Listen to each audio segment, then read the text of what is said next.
ஊரே ஓட்டு அவர் என்ன பண்ணுவார்?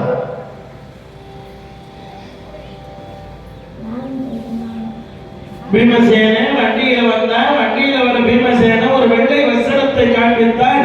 வெள்ளை வஸ்திரத்தை காண்பித்த உடனே என் தம்பி தான் அங்கே வெள்ளை வஸ்திரத்தை காண்பிக்கிறார், எல்லாரும் இல்லைன்னு சொல்லி எல்லாரும் நிறுத்தினார். நிறுத்தின உடனே பகாசுரனுடைய தலை காமிச்சான். இதானே பகாசுரனுடைய தலை. நாளையில இருந்து நீங்க பகாசுரனுக்கு வண்டி சாப்பிட்டு அனுப்புவானா? அவன் கதையை முடிச்சுட்டு நானே பகாசுரன் தலை எல்லாம் ஆமா ஆமா ஆமா.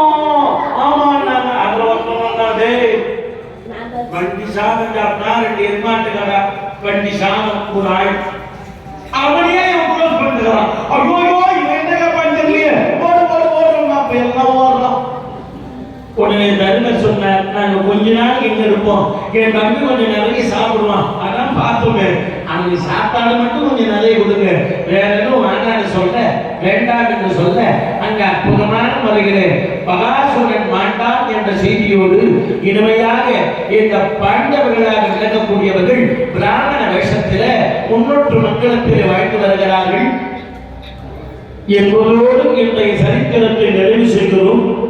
நாளைய தினம் யாராலும் வளைக்க முடியாத அந்த வில்லை எப்படி வளைக்கிறார்கள் என்கின்ற சரித்திரம் நாளைய தினம் பார்த்தீவர் திகைக்க பார்த்தல் வில் வளைத்தல் என்று சொல்லக்கூடிய நிகழ்வு நடைபெறும் என்று சொல்லிக்கொண்டு இன்றைய நிகழ்ச்சி நிறைவு செய்கிறோம். நன்றி, வணக்கம்.